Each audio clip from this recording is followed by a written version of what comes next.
আজকের ক্লাসে আমি তোমাদের বোঝাবো ক্লজ। খুব ভালো করে দেখো, ক্লজে ওপরে দুটো সেন্টেন্স দেওয়া আছে, একটা হচ্ছে আই প্লে আর একটা হচ্ছে ইউ রিড। ঠিক আছে, দুটোই হচ্ছে কিন্তু সেন্টেন্স। আই প্লে একটা সেন্টেন্স, কেননা সাবজেক্ট আছে, সঙ্গে ভার্ব আছে। আবার ইউ রিডেও তাই, সাবজেক্ট আছে, ভার্ব আছে, এটাও একটা সেন্টেন্স। আবার নিচের দুটো সেন্টেন্স দেখো, I play when you read, আমি খেলি যখন তুমি পড়ো। কিন্তু দেখো ওইখানে ইউ রিড ছিল, আই প্লে ইউ রিড, এটা দুটো সেন্টেন্স ছিল, আর এখানে গিয়ে সেটা হয়ে গেল ক্লজ। আই প্লে, আবার ওই পাশে যখন হোয়েন ইউ রিড তখন এটা হয়ে গেল ক্লজ। তাহলে এটা কেন হলো? একই জিনিস, কোথাও সেন্টেন্স হলো, কোথাও ক্লজ হলো। কারণ হচ্ছে ওই হোয়েনটা যখন তুমি নিয়ে এসছো, হোয়েনটা মানে যখন, যখন মানে এটা কি বোঝাচ্ছে? একটা সময় বোঝাচ্ছে। দেখো আই প্লে বললে কোনো কথা নেই, ঠিক আছে আই প্লে, কিন্তু হোয়েন ইউ রিড, যখন তুমি পড়ো, তখন প্রশ্ন আসে মনে, কি হয় তখন? আমি যখন পড়তে বসি তখন কি হয়? কেউ কি খেলে, নাকি গান চলে? এরকম ধরনের নানা প্রশ্ন আমাদের মনে জাগে। সুতরাং এটাকে আমরা আলাদা করে কিছু বলতে পারি না। তখন যে জিনিসটাকে আমরা আলাদা করে বলতে পারি না, যার কোনো আলাদা করে অস্তিত্ব নেই, সেটা হচ্ছে ডিপেন্ডেন্ট ক্লজ হয়ে যায় তখন। তাহলে দেখো, একটা মস্ত বড় বাক্যের মধ্যে আমরা, মস্ত বড় বাক্য মানে লার্জার সেন্টেন্স, সেই বাক্যটাকে দেখো দুই হাত ছড়িয়ে রাখা আছে, যেমন আই প্লে ইউ রিড, এই দুটো ক্লজ নিয়ে একটা মস্ত বড় বাক্য তৈরি হয়। এই দুটো বলে নয়, এরকম ধরনের আরও ক্লজ আছে, যেমন আই থিঙ্ক ইউ আর রং। এখানে দুটো দুটো করে বাক্য আছে। প্রথম বাক্যে আই প্লে ইউ রিড দুটো হলো, পরেরটায় দেখো আই থিঙ্ক ইউ আর রং, এটা আরেকটা হলো। তাহলে এই যে যখন এই পরিস্থিতি দাঁড়াচ্ছে, একটা বাক্যের মধ্যে, বড় বাক্যের মধ্যে এরকম করে আলাদা আলাদা ক্লজ আছে, তাহলে ক্লজ জিনিসটা কি বোঝা গেল? তাহলে কথা হচ্ছে, what is a clause? Clause কি? A clause is a sentence within a larger sentence. অর্থাৎ বড় একটা বাক্যের মধ্যে যখন ছোট ছোট বাক্যগুলো থাকবে, তখন তাকে বলা হবে ক্লজ বলা হবে। এবার দেখো, এই ক্লজ আর সেন্টেন্সের মধ্যে মানে মিল কোথায় আছে, সিমিলারিটিস কি আছে?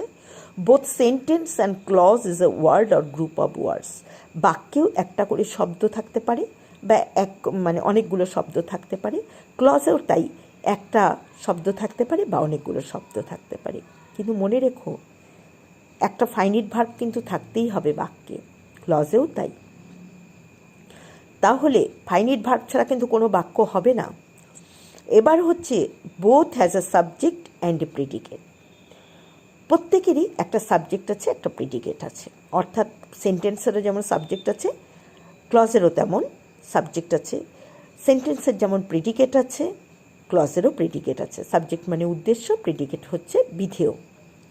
এবার কথা হচ্ছে যে, ধরো আমি কাম বললাম, একটা ওয়ার্ড দিয়ে, কাম, কাম মানে এসো। তাহলে এখানে সাবজেক্ট কে? সাবজেক্ট এখানে উচ্চ অবস্থায় আছে, মানে ইউ কাম। ইউ কথাটা আমরা বলছি না, কিন্তু যখনই কাম বলবো তখন বোঝা যাবে তুমি কথা বলা হচ্ছে। তাহলে এখানে প্রত্যেকেরই একটা সাবজেক্ট আছে, একটা প্রেডিকেট আছে। আমি যদি বলি ইউ কাম, তাহলে ইউ হলো সাবজেক্ট, কাম হলো প্রেডিকেট।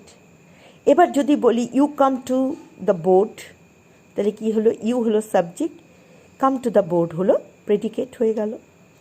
এবার both has a finite verb, দুজনেরই ফাইনিট ভার্ব আছে। যেমন কাম, ফাইনিট ভার্ব কারা? আমি বারবার করে তোমাদেরকে একটা কথা বলছি, ফাইনিট ভার্ব হচ্ছে যাদের পাস্ট ফর্ম আছে এবং প্রেজেন্ট ফর্ম আছে।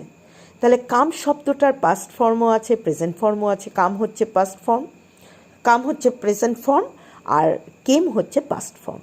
ঠিক আছে, এবার এদের মধ্যে অমিল কোথায় সেন্টেন্স আর ক্লজের মধ্যে? সেন্টেন্স ইজ কমপ্লিট হোল, অর্থাৎ একটা বাক্য হচ্ছে সম্পূর্ণ অর্থ প্রকাশ করে। কিন্তু but a clause is a part of a large sentence, একটা ক্লজ হলো একটা বড় বাক্যের একটা অংশ, যাকে আমরা বলতে পারি বাক্যাংশ বলতে পারি। এবার আমরা চলে যাচ্ছি, দেখো ক্লজের মধ্যে দেখো আই নো হিম, তাহলে কি আছে, একদম সম্পূর্ণ অর্থ প্রকাশ করছে, আমি তাকে চিনি।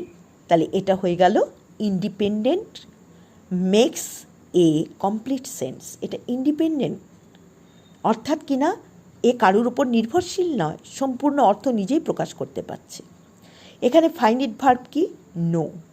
আর এখানে তোমার এটা কি ধরনের ক্লজ, মেইন ক্লজ, মানে প্রিন্সিপাল ক্লজ। যে নিজের অর্থ সম্পূর্ণ প্রকাশ করতে পারে তাকে বলা হয় মেইন ক্লজ বা প্রিন্সিপাল ক্লজ।